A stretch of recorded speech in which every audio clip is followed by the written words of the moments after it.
خلیفہ کے ہم ہیں خلیفہ ہمارا، وہ دل ہے ہمارا آقا ہمارا، ہمارا ہمارا خلیفہ ہمارا، وہ دل ہے ہمارا آقا ہمارا، وہ دل ہے ہمارا آقا ہمارا۔ Assalamu alaikum and welcome to This Week with Huzur. Today we are delighted to present highlights of two virtual mulaqats with the Lajna Imaila from Sweden. In addition, for the first time since early 2020, beloved Huzur visited the Beth of Huzur Mosque complex and inspected the ongoing construction. However, we begin with Saturday's mulaqat, where Hazrat Khalifatul Masih, may Allah be his helper, met with the National Amla of Lajna Imaila, Sweden. السلام علیکم ورحمۃ اللہ۔ وعلیکم السلام ورحمۃ اللہ۔ بیٹھ جائیں۔ On Saturday, members of the National Majlis-e-Amla of Lajna Imaila, Sweden, were blessed with the opportunity to meet Hazrat Khalifatul Masih V, may Allah be his helper. During the meeting, the Amla members were able to seek the guidance of Huzur on a range of issues. السلام علیکم ورحمۃ اللہ۔ حضور، مجھے شعبہ تربیت میں خدمت کرنے کی توفیق ملی ہے۔ شعبہ تربیت میں؟ جی ماشاءاللہ، کیا تربیت کرتی ہیں آپ؟ کتنی عورتیں ہیں آپ کی، کتنی لڑکیاں ہیں جو 15 سال سے 30 سال تک کی ہیں اور باقاعدہ پردہ کرتی ہیں؟ حضور، پردے میں کمی کی طرف رجحان ہے، اور یہ ایسا ہے، حالانکہ یہ حکم کوئی میرا یا کسی کا نہیں ہے، یہ حکم تو پردے کا جو حکم ہے یہ تو قرآن کریم کا حکم ہے۔ جس طرح نماز پڑھنا قرآن کریم کا حکم ہے، ایمان بالغیب قرآن کریم کا حکم ہے، اور مالی قربانی کرنا قرآن کریم کا حکم ہے، پردہ کرنا قرآن کریم کا حکم ہے، روزے رکھنا قرآن کریم کا حکم ہے، تمام نبیوں پہ ایمان لانا قرآن کریم کا حکم ہے۔ یہ جو واضح حکم ہے ان کی تو پابندی کروائے نا تجربہ تربیت۔ جی حضور، ہم پوری کوشش کر رہے ہیں، اور آپ کی عاملہ ممبرات اگر پردہ پوری طرح کرنا شروع کر دیں تو عام لجنہ ممبرات بھی شروع کر دیں گی۔ ایک چھوٹا سا سوال پہلے کہ وبا کے دنوں میں ہم لوگ آن لائن کلاسز کرتے رہے، تو اب جب ہماری مساجد اور سینٹرز کھلے ہیں تو اس میں ہماری حاضری ابھی اس طرح نہیں ہے جیسے ٹھیک ہے، لوگوں کو عادت پڑ گئی گھروں میں بیٹھ کے نمازیں پڑھنے کی، گھروں میں بیٹھ کے اجلاس سننے کی، گھروں میں بیٹھ کے سارے پروگرام دیکھنے کی۔ اب ایسا ایسا ان کے پیچھے پیچھے پڑھ کے تو ان کو لے کے آئیں نکال کے گھروں سے باہر تو ٹھیک ہو جائیں گی۔ ویسے دوبارہ کرونا پھیل رہا ہے، کووڈ کا جس طرح پھیل رہا ہے، مجھے امید ہے کہ سردیوں میں پھر دوبارہ ریسٹرکشن لگ جائیں گی، اس لیے آہستہ آہستہ ان کو عادت ڈالیں اور آن لائن کا کام بھی جاری رکھیں۔ مسجد آنے کے لیے بھی کہتی رہیں، ساتھ ساتھ توجہ دلاتے رہیں، دونوں کام ساتھ ساتھ چلاتے رہیں تاکہ تربیت اور تعلیم کا کام جو بھی آپ کے پروگرام ہیں ان کو وہ نہ رکیں۔ حضور، میرا سوال شورا تجاویز کے بارے میں تھا۔ ہر سال ہم نئی شورا تجاویز پر جب کام ہوتا ہے تو پھر پچھلے سال جو بھی منظور ہوئے ہوتے ہیں ان پہ بھی کام جاری ہوتا ہے، تو سوال تھا کہ کتنے سال ہم نے ان پہ کام کرنا ہے؟ سوال یہ ہے کہ جو آپ تجاویز بناتی ہیں وہ عارضی تو نہیں، کچھ عارضی تجاویز اگر ہوتی ہیں کہ عارضی ہم نے 1 سال کے لیے 2 سال کے لیے یہ کام کرنا ہے تو ٹھیک ہے۔ اگر یہ آپ یہ تجویز بناتی ہیں کہ ہم نے تربیت کے شعبے میں نمازوں کی عادت ڈالنی ہے، قرآن کریم کی تلاوت کی عادت ڈالنی ہے، تو اس میں 1 سال یا 2 سال کی بات تو نہیں ہے، یہ مستقل بات ہے۔ اگر آپ لوگ تجاویز جو شورا میں پیش کرتے ہیں اور اس پہ عمل، اس کو منظوری دیتے ہیں یا سفارش کرتے ہیں منظوری کی، اس کے بعد اس پہ عمل بھی تو کیا کریں نا۔ اس پہ عمل تو ہوتا کوئی نہیں سارا سال، اگلے سال یا 2 سال کے بعد پھر کہہ دیتے ہیں اس پہ عمل نہیں ہو رہا، ہمارے میں یہ کمزوری ہے، اس کو دوبارہ پیش کیا جائے، پھر کہہ دیتے ہیں رد کر دیتے ہیں اگلے سال پیش کرنے، اس لیے کہ یہ کیونکہ یہ پچھلے سال پیش ہو گئی تھی اس لیے دوبارہ پیش نہیں ہو سکتی، یا ہم کام کر رہے ہیں اس پہ انتظامی معاملہ ہے۔ یہ دیکھا کریں واقعی انتظامی معاملہ ہے، کام کر رہے ہیں کہ یا نہیں کر رہے، اور 3 سال کے پیش کرنے کے بجائے اگر مستقل کوشش ہو رہی ہے تو پھر ٹھیک ہے۔ یہ 1 سال 2 سال کی بات نہیں، جو پچھلی تجاویز ہیں ان کو بھی جاری رکھنا ہے، جو نئی تجاویز آ رہی ہیں ان کو بھی جاری رکھنا ہے۔ اگر ایک ہی معاملے میں 3 سال کے بعد دوبارہ تجویز آتی ہے، اس پہ کوئی نئی سجیشن آتی ہیں، تو پرانی جو طریقہ عمل ہے، لائے عمل ہے، اس کو میں سے جو اچھی باتیں ہیں وہ جاری رکھیں، اور نئے لائے عمل کو بھی بیچ میں ڈال کے تو پھر اس کو آگے جاری رکھیں. تو یہ ایک مسلسل پروسیس ہے. بہت ساری باتیں ہماری تو ہیں مسلسل رہنے والی ہیں، یاد دہانی کے لیے ہیں. یہ کہنا کہ ہم نے کتنے سال جاری رکھنا ہے، سالوں کی بات نہیں، یہ تو زندگی کا حصہ ہے. جب تک انسان زندہ ہے، مسلمان ایک مومن زندہ ہے، اس نے نمازیں پڑھنی ہے، اللہ کا حکم ہے. قرآن کریم پڑھنا ہے، اللہ تعالیٰ نے کہا ہے تلاوت کرو قرآن کریم کی، اور اس کو مطلب یاد کریں، ترجمہ یاد کریں. دینی علم ہے، حضرت مسیح علیہ السلام کی کتب ہیں، ان کو پڑھنا ہے. اور تربیتی پہلو ہیں، پردہ ہے، اس کے بارے میں تلقین کرنی ہے. مالی قربانیوں کی طرف توجہ دلانی ہے.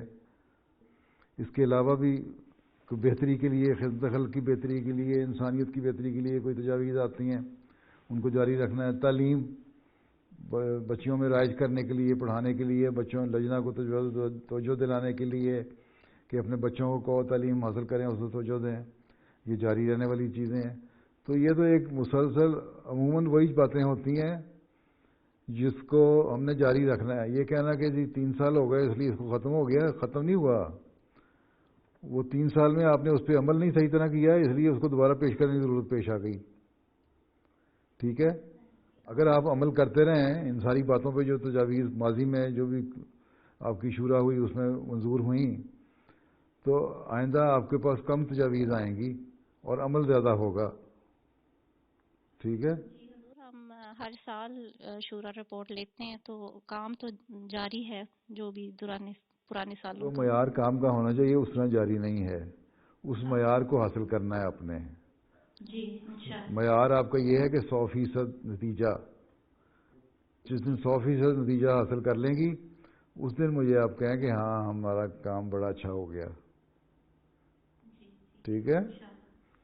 آگے اور آگے میں نے کچھ اپنا سوال کرنا ہے اپنے بچوں سے متعلق. میرے 2 بیٹے جو ہیں وقفے 9 میں ہیں. جو بڑا بیٹا ہے وہ اسکول جاتا ہے، اور اس کو میں نے یہ ہدایت کی کہ آپ زیادہ کوشش کرو کہ مسلم بچوں کے ساتھ کھیلو.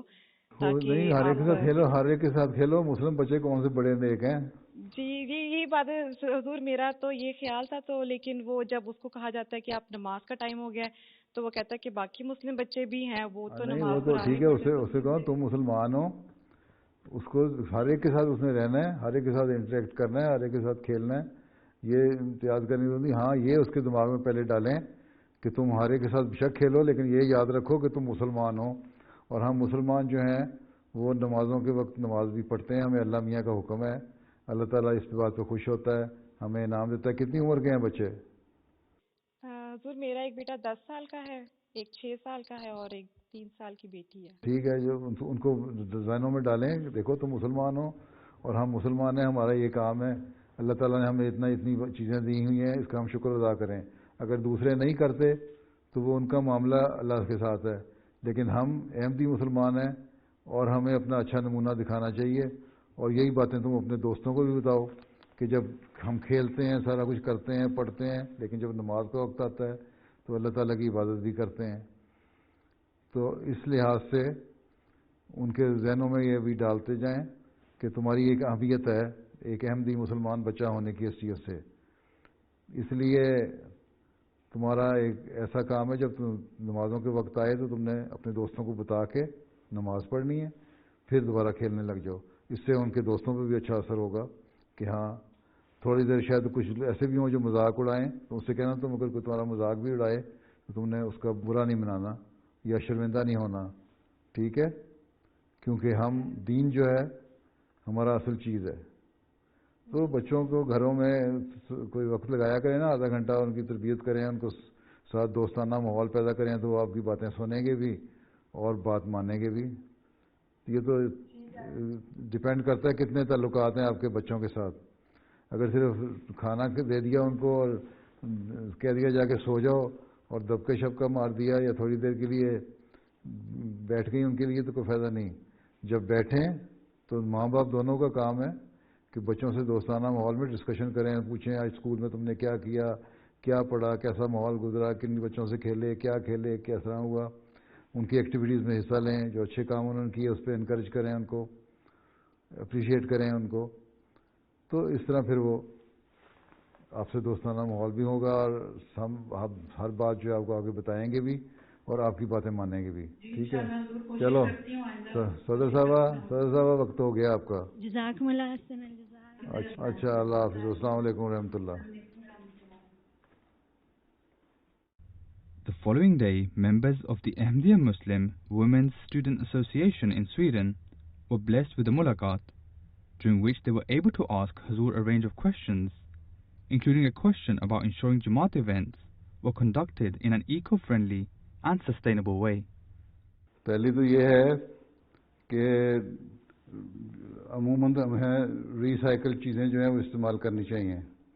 ٹھیک ہے, جو جماعت کے ایونٹس ہوتے ہیں, اجتماع ہوتے ہیں, جلسے ہوتے ہیں, وہاں ایک ہائیجین وغیرہ کی بھی ٹیم ہوتی ہے.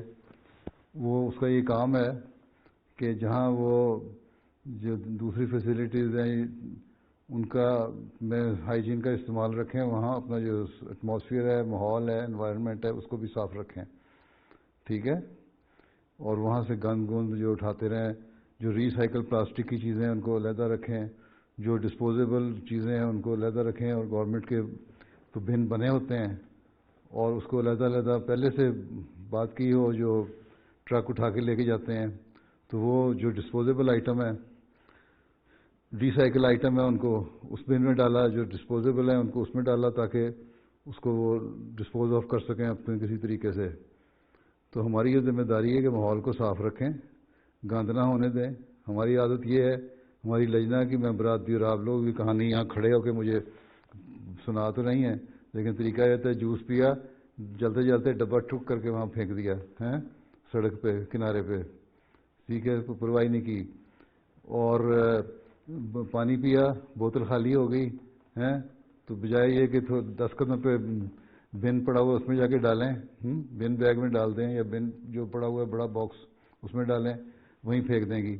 گلاس جو ڈسپوزیبل گلاس ہیں بچوں کو دے دیں گی, جو کھیلتے رہو اس سے, وہ کھیل کے سارا گند کر دیتے ہیں توڑ کے. اگر وہ اس کے ہیں پیپر گلاس ہیں یا وہ تھرمو بول کے گلاس ہیں, وہ توڑ کے نا بچے کھیلتے رہتے ہیں اور توڑتے رہتے ہیں, تو وہ اتنے باریک ذرے بن جاتے ہیں کہ آپ اکٹھا بھی نہیں کر سکتے پھر.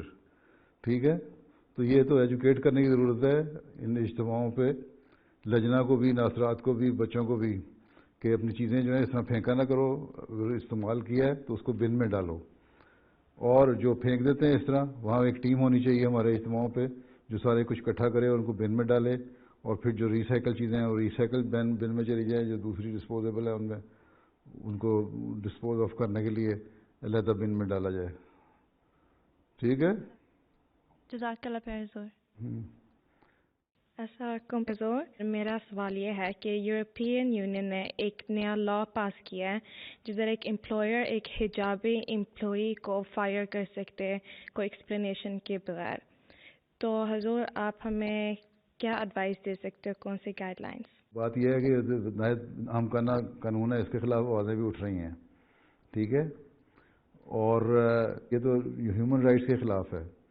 ایک شخص حجاب لیتا ہے, وہ کہتا ہے میرے اس مذہب کا حصہ ہے, یا کل کو وہ یہودیوں کو کہیں گے تم نے وہ جو ٹوپی پہنتے ہو چھوٹی سی سر پہ رکھتے ہو, وہ سر پہ رکھ کے نہیں آ سکتے. ٹھیک ہے, مردوں کو کہیں گے تم ٹوپی نہیں پہن سکتے, یا جو سکھ جو ہیں ان کو کہیں گے تم پگڑی نہیں باندھ سکتے.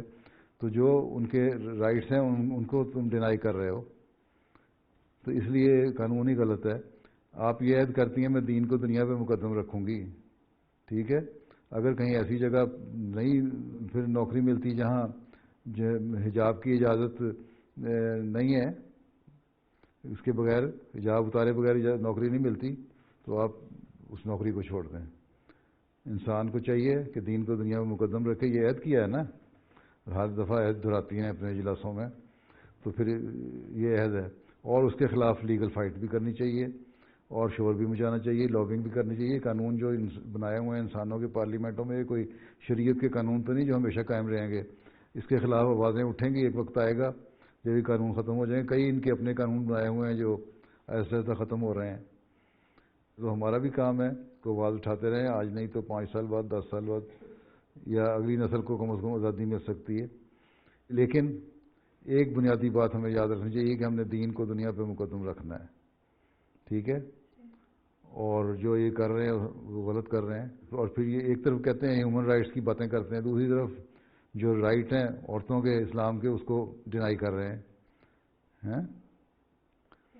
تو اس کے خلاف لکھو اخباروں میں. احمدی لڑکیوں کو چاہیے نا کہ لکھیں, اپنے سویڈش اخباروں میں بھی لکھیں, یورپین اخباروں میں بھی لکھیں, جہاں جہاں جس کی سے ہے. میں نے کہا بھی ہوا ہے کام کریں, تو آپ لوگ بھی کام کریں, سویڈن میں لکھیں کہ ہیومن رائٹس کے تو وائلیشن تو آپ لوگ خود کرتے ہیں ایسے قانون پاس کر کے. ایک پوٹینشیل شخص ہے, ایک بڑا اچھا کیلیبر کا شخص ہے, ایک اچھی سائنٹسٹ عورت ہے, ایک اچھی ڈاکٹر ہے, سرجن ہے, لیکن اس کو اس کا امپلائر صرف اس لیے فائر کر دیتا ہے کہ جی تم حجاب پہنتی ہو. تو یہ کوئی انصاف تو نہیں ہے. یہ تو اس پوٹینشیل کو ویسٹ کرنے کا ہے اور ایک اچھے دماغ کو اس کے رائٹ سے محروم کرنے کا سوال ہے, ٹھیک ہے. تو اس کے خلاف لکھیں, لابی کریں, شور مچاؤ. یہاں شور مچانے سے بڑا کچھ ہو جاتا ہے. تم لوگ بھی لکھو, ٹھیک ہے. جزاک اللہ. میرا سوال ہے کہ اگر ایک انسان پیدائشی کرسچن ہے اور اس نے اپنی پوری زندگی ایک کرسچن کی طرح گزاری ہے, تو پھر وہ کس طرح مان سکتا ہے کہ اسلام سچا مذہب ہے؟ تو اس کو زبردستی بنوانا ہے تم نے. ہم نے کیوں کہا اس کو زبردستی کرسچن کو مسلمان بناؤ. ہم نے تو اس کے سامنے رکھنا ہے اسلام کی خوبیاں, اسلام کے مذہب کی تعلیم. کرسچینٹی یہ کہتی ہے, اسلام یہ کہتا ہے. حضرت عیسیٰ کی اپنی پیشگوئیاں کیا ہیں, عیسائیت کی اپنی پیشگوئیاں کیا ہیں, حضرت موسیٰ کی اپنی پیشگوئیاں کیا ہیں, جس پہ یہ لوگ مانتے ہیں, تورات اور انجیل کو مانتے ہیں, بائبل پہ یقین رکھتے ہیں. تو وہ جب اس کو دیکھ لیتا ہے, بہت سارے پریکٹسنگ کرسچنز ہیں, جب وہ دیکھتے ہیں, سوچتے ہیں اور ساری پیشگوئیاں دیکھتے ہیں اور بائبل کی بھی پیشگوئیوں کو پورا ہوتا دیکھتے ہیں, اور حضرت صلی اللہ علیہ وسلم کی جو ہے کہ فاران کے پہاڑوں پہ سے آئے گا اس پیشگوئی کو پورا ہوتا دیکھتے ہیں, تو وہ کہتے ہیں ہاں بات تو سچی ہے, ٹھیک ہے. بائبل کی ہی بعض پیشگوئیاں ہیں جس میں ثابت ہوتا ہے کہ حضرت صلی اللہ علیہ وسلم نے آنا تھا اور ایک آخری زمانے میں نبی نے آنا تھا. یہ سارے پرانے نبیوں نے پیشگوئیاں کی ہوئی ہیں.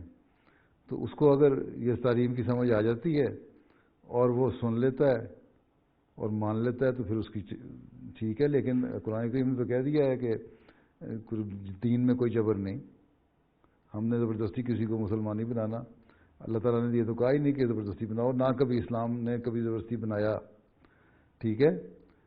بلکہ جنگیں جو ہوتی ہیں, اسلام پہ الزام لگایا جاتا ہے کہ جنگیں اسلام نے کی اسلام پھیلانے کے لیے. اسلام نے جنگیں نہیں کی اسلام پھیلانے کے لیے. مذہب کا معاملہ دل کے ساتھ ہے, کسی کے دل کو نہیں ہم بدل سکتے. ہاں اگر کسی کو سمجھ آ جائے وہ بدلتا ہے. عیسائی جو ہے, یہ افریقن ہیں جو ہیں, وہ بہت اچھے پریکٹسنگ عیسائی ہیں. یورپین تو اتنے پریکٹسنگ عیسائی ہے ہی نہیں, اور وہاں بہت سارے ہیں جو احمدیت اور اسلام قبول کر رہے ہیں. ایون یورپ میں بھی بعض لوگ ہیں جو عیسائیت قبول کر لیتے ہیں, لیکن افریقہ میں تو پریکٹسنگ ہیں اور وہ اسلام قبول کر رہے ہیں. ہمارے جو شروع کے جو احمدی ہوئے ہیں ویسٹ افریقہ میں مثلا, سارے کے سارے عیسائیت سے ہی اسلام میں داخل ہوئے, ٹھیک ہے, اور احمدی ہوئے. تو اصل چیز یہ ہے, دل کا معاملہ ہے. ہم نے زبردستی کسی کو بنانا. اللہ تعالیٰ نے تو یہاں تک کہا ہوا ہے قرآن کریم میں کہ تم لوگ عیسائیوں کے جو چرچ ہے ان کی بھی حفاظت کرو, اور یہودیوں کے سیناگوگ ہیں ان کی حفاظت کرو, اور ٹیمپلز ہیں ان کی بھی حفاظت کرو, اور مسجدوں کی حفاظت کرو. اللہ تعالیٰ نے یہ تو کہا نہیں کسی مذہب والے سے لڑائی کرو, ٹھیک ہے. تو ہم تو ہر ایک کو پروٹیکشن دیتے ہیں, اس لیے ہم کسی کو زبردستی تو بنا نہیں سکتے. ہاں اگر کسی کو سمجھ آ جائے, وہ سمجھ لے کہ ہاں اسلام سچا ہے, اس کی یہ دلیلیں سچی ہیں, بائبل کی یہ پیشگوئیاں پوری ہو گئیں, بہت ساری پیشگوئیاں ہیں, اب تفصیل میں اس کو بیان نہیں کر سکتا. تو وہ وسلم کا آنا, فاران کی چوٹیوں سے آنا, وہ بھی پیشگوئی ہے, بائبل کی بھی ہے. تو یہ چیزیں جو ہیں وہ جب پوری ہوتا دیکھتے ہیں تو وہ اسلام قبول کر لیتے ہیں. اور یہی دلیلیں ہم نے دینی ہیں. دلیل سے قائل کرنا ہے, دلیل سے کوئی قائل ہو جاتا ہے تو ٹھیک, اسلام قبول کر لے گا. اگر اس کو دلیل سمجھ نہیں آتی تو پھر وہ اپنے مذہب پہ قائم رہے. اللہ کہتا ہے بے شک اپنے مذہب پہ قائم رہو. لیکن اللہ تعالیٰ نے کہا ہے کہ ایک بات ہے, قرآن شریف میں لکھا ہے کہ ان لوگوں سے کہو جو اہل کتاب ہیں, پیپل آف دا بک, ان سے کہو کہ ایک بات ہے جو ہم اکٹھے ہو جاتے ہیں جس پہ, اور وہ ہے اللہ تعالیٰ. آؤ اللہ کی ذات پہ اکٹھے ہو جاؤ اور شرک نہ کرو.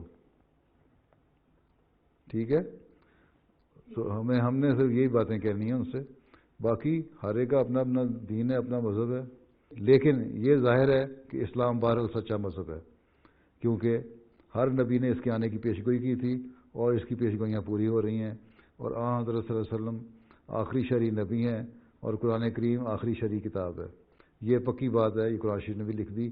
لیکن ساتھ یہ کہہ دیا کہ تم نے کسی کو زبردستی مسلمان نہیں بنانا. ہاں دلیل دو اور مسلمان بناؤ. ٹھیک ٹھیک. حضور انور نے اپنی خدام کے ساتھ کلاس میں سورج مغرب سے نکلے گا کی پیشگوئی کے بارے میں دعا کی ہدایت کی. پیارے حضور خاکسار اس بارے میں کچھ کہنے کی اجازت چاہتی ہے. فرماؤ. پچھلے 30 سالوں سے خلافت کا سورج مغرب کو اپنی روشنی سے منور کر رہا ہے, تو کیا ہم یہ کہہ سکتے ہیں کہ سورج مغرب سے نکلنے کی پیشگوئی پوری ہو رہی ہے؟ ہو رہی ہے, ایک لحاظ سے تو ہو رہا ہے. مغرب سے اسلام کی تعلیم پھیل رہی ہے دنیا میں, اور خلافت یہاں ہے. اس لحاظ سے ایک ذوقی تشریح ہے, لے سکتے ہو یہ, مطلب اس میں کوئی حرج نہیں. لیکن اصل چیز یہ ہے کہ یہاں اسی تبلیغ سے ایک وقت آئے گا, یہ بھی اس کا مطلب ہے کہ ایک وقت آئے گا جب مغرب کے لوگ زیادہ اسلام کو قبول کریں گے. اور جب یہ اسلام کو قبول کریں گے, جس طرح رومن حکومت کے زمانے میں ہوا تھا, عیسائیت بادشاہ نے قبول کر لی تھی, تو پھر اسلام کی تبلیغ جلدی دنیا میں پھیلے گی. سمجھ آئی؟ تو یہ بھی ہے کہ ہمیں کوشش کرنی چاہیے کہ جہاں دعا کریں وہاں تبلیغ بھی کریں اور اپنے نمونے بھی دکھائیں, تاکہ یہ لوگ جو مغرب میں رہنے والے ہیں یہ مذہب کو سمجھ کے اس کو قبول کریں. جب یہ قبول کریں گے اسلام کی تعلیم زیادہ جلدی تعلیم پھیلنی شروع ہو جائے گی انشاءاللہ. ٹھیک ہے. اور ایک یہ مطلب بھی ہے, تم کہہ رہی ہو, یہ بھی ٹھیک ہے, کوئی ایسی بات نہیں, لے سکتی ہو یہ مطلب.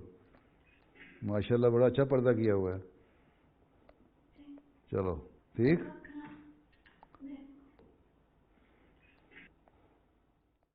Another girl expressed her view that mental health issues were not taken as seriously as other illnesses and sought Huzoor's guidance in this regard.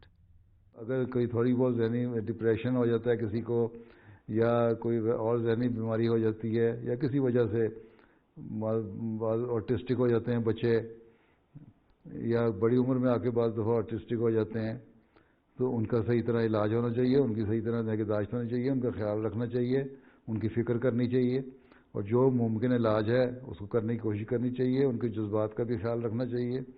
جو نہیں کرتے وہ بیوقوف لوگ ہوتے ہیں. میں تو یہی کہہ سکتا ہوں, اور کیا کہوں. میں تو ہر ایک کو سمجھتا ہوں, اس کا خیال رکھتا ہوں. ٹھیک. میرا سوال ہے کہ کیا حضور ہمارے ساتھ اپنی بچپن کی کوئی یاد جو آپ کو اکثر یاد آتی ہو شیئر کر سکتے ہیں؟ میں بچپن کی یادیں بھول گیا ہوں. ٹھیک ہے. بچپن کی ایسی یادیں نہیں, تم لوگوں کی طرح میں یادیں نہیں رکھا کرتا بچپن کی. آج کل کے بچوں کو بڑا شوق ہے یادیں رکھنے کا بچوں کی. لیکن بہرحال ایک دفعہ میں چھوٹا سا تھا, تمہارے دادا حضرت مرزا شریف احمد صاحب نے کہا خلیفہ ثانی کو ملنا ہے, تو مجھے ساتھ لے گئے. وہ دن کا وقت تھا اور حضرت خلیفہ ثانی اوپر اپنے گھر کے جو اوپر فرسٹ فلور میں رہتے تھے, نیچے سے مجھے بھیجا جا کے اطلاع کرو. یہ نہیں ہے کہ بھائی چھوٹا بھائی ہو تو گھر چلے گئے ایک دم, جا کے اطلاع کرو کہ میں آیا ہوں ملنے کے لیے. خلیفہ ثانی تھوڑے سے بیمار تھے, لیٹے ہوئے تھے, تو چھوٹی آپا تھیں وہاں, ان کو میں نے کہا, تو انہوں نے کہا ٹھیک ہے بلا لو. کرسی رکھ دی. حضرت خلیفہ ثانی وہاں لیٹے ہوئے تھے. حضرت مرزا شریف ہم سب آئے. وہ آ کے تو ان سے باتیں کرنے کے, کرسی پہ نہیں بیٹھے, انہوں نے کرسی پر چیئر ڈال دی اور پلنگ پہ جو لیٹے ہوئے نیچے دری بچھی تو نیچے بیٹھ گئے مرزا شریف احمد صاحب اور باتیں بوتیں کرتے رہے. اب باتیں تو مجھے یاد نہیں, میں چھوٹا سا تھا 8-9 سال کا, تو یہ 10 سال کا ہوں گا. تو بہرحال وہ باتیں کر کے اسی طرح اٹھے اور الٹے قدموں واپس چلے گئے. بڑا ادب اور احترام اور لحاظ تھا خلیفہ وقت کا, باوجود بھائی ہونے کے احترام اور لحاظ کرتے تھے. تو وہ ایسی باتیں جو تربیت والی ہیں وہ ذہن میں رہ جاتی ہیں بعض دفعہ. یہ بڑی مجھے اچھی طرح نقش ہے میرے ذہن میں. اور اسی طرح اور بعض باتیں, حضرت مرزا شریف احمد صاحب مجھے قرآن شریف پڑھایا کرتے تھے. ان کے پاس تو قرآن شریف نہیں ہوتا, لیکن جہاں کہیں میں ضرب زبر زیر پیش کی غلطی کرتا تھا نا, سر فوراً مجھے کہتے تھے یہاں تم نے پیش کو اس طرح نہیں پڑھا, یہاں پیش ہے, یہاں زبر ہے, اس کو آ کرنا ہے یا او کرنا ہے, جو آواز نکالنی ہے. اس طرح ان لوگوں کو زبانی قرآن کریم حافظ نہ ہونے کے باوجود ہر بات اس طرح زبانی یاد تھی. تو یہ چھوٹی چھوٹی باتیں تھیں. تو پہلا واقعہ تو میں پہلے بھی کہیں بیان کر چکا ہوں. پھر یہ ہے کہ ہمارے یہاں بڑے ہیں بغیر اجازت لیے بچوں کے چلے جاتے ہیں. حضرت مرزا شریف صاحب ہمارے دادا کبھی مجھے ساتھ لے کے جانا ہوتا تھا نا باہر اپنے, تو پہلے آ کے ہماری والدہ سے پوچھتے تھے کہ اس کو میں ساتھ لے جاؤں باہر. یہ نہیں کہ میرا پوتا ہے تو میں ساتھ چلا جاؤں اس کے. پہلے پوچھا ماں سے, پھر انہیں اجازت دے دی تو پھر ٹھیک ہے, پھر ساتھ لے کے گئے ہیں. اب یہاں بچے کو اٹھا کے لے جاتے ہیں دادا دادی نانا نہیں, پتہ نہیں لگتا کہ کہاں گئے بچے ہیں. تو اس قسم کی حرکتیں نہیں کرتے تھے وہ بزرگ. ٹھیک ہے. السلام علیکم ورحمۃ اللہ وبرکاتہ. حضور السلام. میرا سوال یہ ہے کہ تھیوری آف ایوولوشن کے بارے میں اسلامی نظریہ کیا ہے اور اس کو ہم ان لوگوں کو کیسے سمجھا سکتے ہیں؟ سوال یہ ہے کہ ایولیوشن تو ہوا انسان کا. یہ نہیں ہم مانتے جو ڈارون کی تھیوری ہے کہ کیڑا تھا یا بندر تھا یا بیٹل تھا یا جانور تھا تو اس سے انسان بن گیا. انسان تھا لیکن اس کی اپنی سٹیجز تھیں شروع کی.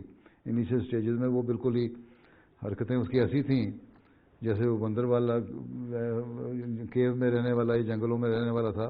پھر ایسا ایسا اس کو عقل آتی رہی, ڈیولپمنٹ ہوتی رہی, لیکن بندر جو تھا وہ بندر کی نسل چلی اس سے, جو انسان تھا اس کی سے انسان کی نسل ہی چلی ہے. تو ایولیوشن کو تو ہم مانتے ہیں کہ ہوا. قرآن کریم میں بھی ہے لکھا ہوا ایولیوشن ہے. اور یہ انسان جو ہے اس حالت میں پہنچا اور ابھی تک ایولیوشن ہو رہا ہے.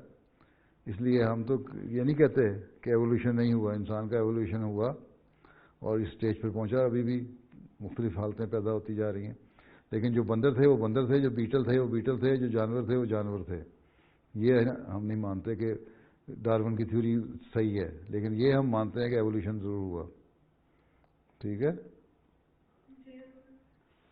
چلو جی صدر صاحبہ وقت ختم ہو گیا آپ کا. اللہ حافظ اور السلام علیکم.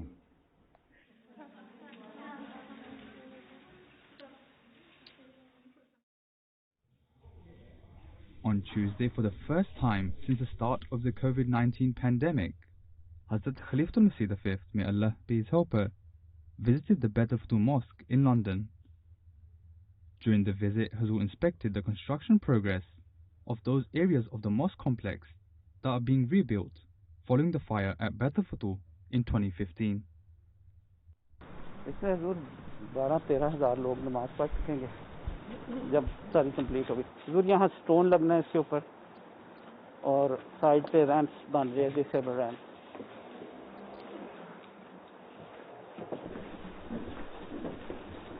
یہ اب 2 فلور یہ اور اوپر کا فلور اکاموڈیشن ہے. یہاں جو ڈائننگ روم ایک ہے, یہاں ٹوائلٹ اور شاور روم ہوگا, ڈسیبل ٹوائلٹ. یہاں آگے ڈومیٹریز وغیرہ ہیں جو یہاں سے آپ کو ایم پی اے کی وہ نظر آ جائے گی, ڈش وغیرہ.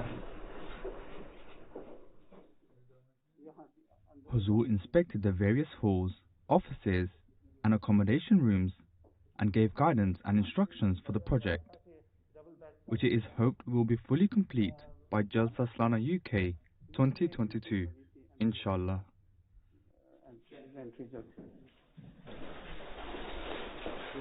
جو یہ لیڈیز یہاں سے آئیں گی تو سیدھا کھل جائے گا تو مسجد کے آخر تک یہاں سے چل کے جائیں گی. یہ مسجد کو کیا جاتا راستہ؟ جی مسجد کو جاتے ہیں, لائبریری آ جاتی ہے ساتھ ہی, پھر وہ جو ہال طاہر ہال سیدھا. Following the inspection and for the first time since the first lockdown in early 2020, Hazur led the Zohar and Asr prayers at Beit al-Futuh, which was a source of joy and happiness for the workers at Beit al-Futuh and all those who were fortunate to offer their prayers behind Hazur.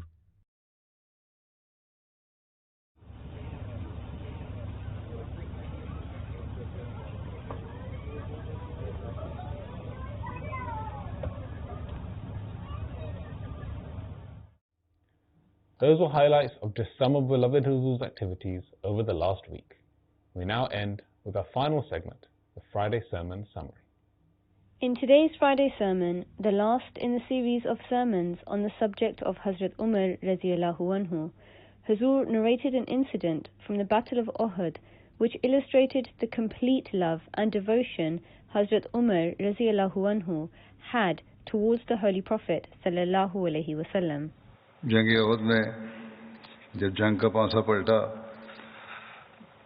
اور مسلمانوں کو شدید نقصان برداشت کرنا پڑا تو اس وقت ابو سفیان نے 3 بار پکار کر کہا, یہ حضرت عمر کی غیرت کا یہ سوال ہے کہ کیا ان لوگوں میں محمد ہے. نبی صلی اللہ علیہ وسلم صحابہ کو اسے جواب دینے سے روک دیا. پھر اس نے 3 بار پکار کر پوچھا کیا لوگوں میں ابو قحافہ کا بیٹا ہے. پھر 3 بار پوچھا کیا ان لوگوں میں ابن خطاب ہے. پھر وہ اپنے ساتھیوں کی طرف لوٹ گیا اور کہنے لگا یہ جو تھے وہ تو مارے گئے. یہ سن کر حضرت عمر اپنے آپ کو قابو میں نہ رکھ سکے اور بولے اے اللہ کے دشمن, بخدا تم نے جھوٹ کہا ہے. جن کا تو نے نام لیا ہے وہ سب زندہ ہیں اور جو بات ناگوار ہے اس میں سے بھی تیرے لیے بہت کچھ باقی ہے. ابو سفیان بولا یہ مارکا بدر کے مارکے کا بدلہ ہے اور لڑائی تو ڈول کی طرح ہے, کبھی اس کی فتح اور کبھی اس کی.